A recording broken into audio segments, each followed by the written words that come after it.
भवानी, हाथ आयल रत्न के छोड़े वाला बेवकूफ नहीं खई रंगनाथ।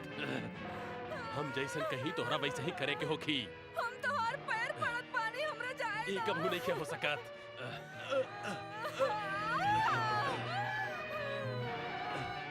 हम महल में रहे वाला बानी, कैकेयी के पुत्र बानी। तोहरा जे चाही देम, परंतु अब हमरा निराश मत करा हमरा निराश।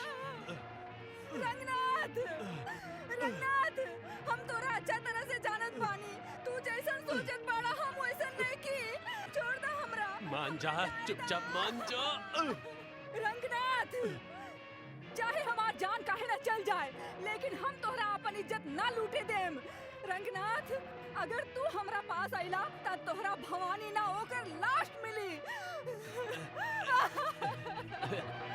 छोड़ दो, हमरा जाए दा। छोड़ दो,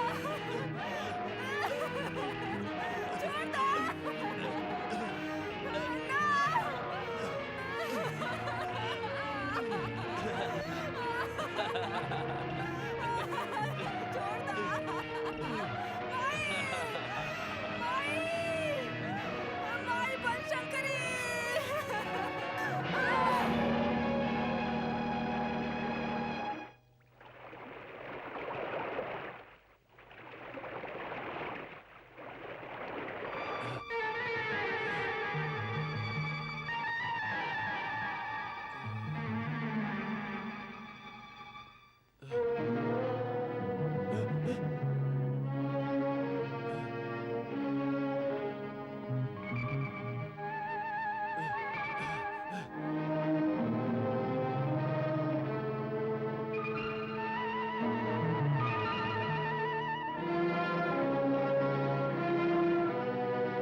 मामा जी, अपने के दामाद आयल बा।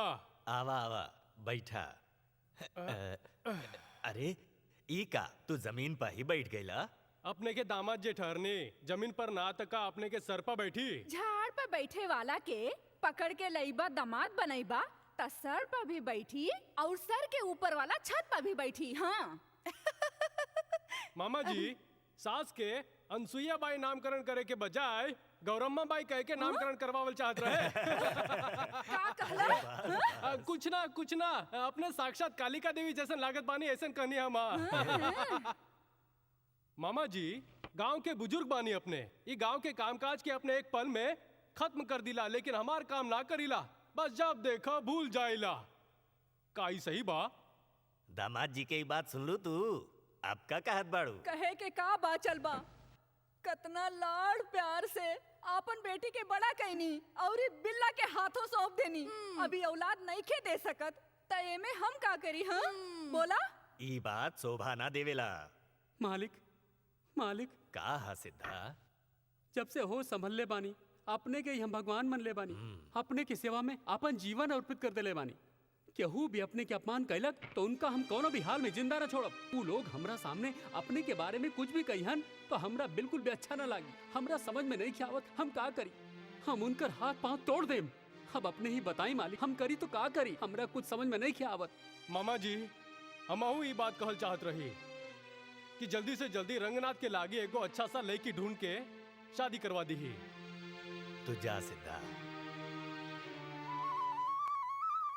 गणेश, का हम अपन ही बेटा के शादी के खिलाफ बानी?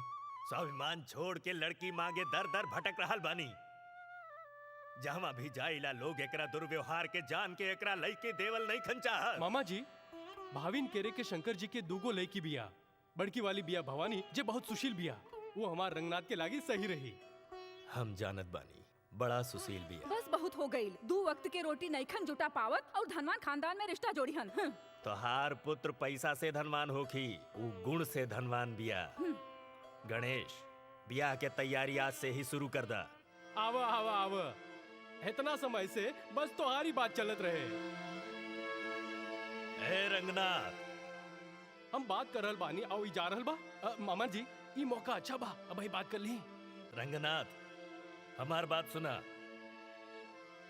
माविन केरे के भवानी के बारे में सुनले बड़ा तू? कवन भवानी? अम्बा भवानी, माविन केरे के शंकर जी के बेटी भवानी। कहानी नु हम ओकरा ई घर के बहू बनावे के निर्णय ले ले बानी हम। का कहत बाड़ा तू? जैसन अपने कहीं, अपने के हम मना थोड़ी कर सकत बानी। अरे रे रे रे, हमार मुन्ना बड़ा के कितना आदर करेला। इतना अच्छा बेटा के बारे में अनाप शनाप कहत रहीला। ये ठीक बात नहीं खे। भवानी कहनी ता कवन भवानी कह के पूछत बा। पूछले बिना कैसे रही?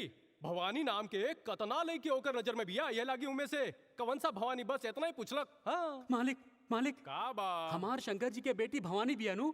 हाँ, वो पंचकरी मंदिर के सामने पानी में गिर के मर गई बिया। ई का भवानी मर गईल? ई का हो गईल? भगवान, ई कैसन अन्याय बा तोहार। सारा के सारा बुजुर्ग पंचायत में बैठल बाड़न और अपने के वहाँ पे बुलेले बाड़न।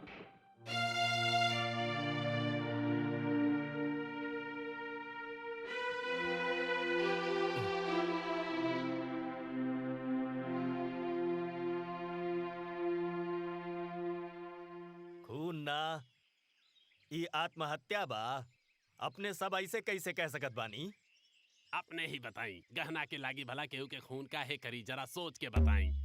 देखी, हम अपने के बता दी कि ऊ लोग बहुत गरीब बा, उनका 2 वक्त के खाना भी नसीब ना हो खेला। और ओकर तक कौनो सगा संबंधी भी नहीं खे, बस एगो छोट सा बहिन बिया। ठीक बा, अगर ई आत्महत्या ही बात त ओकर कौनो कारण भी तो होखे के चाही।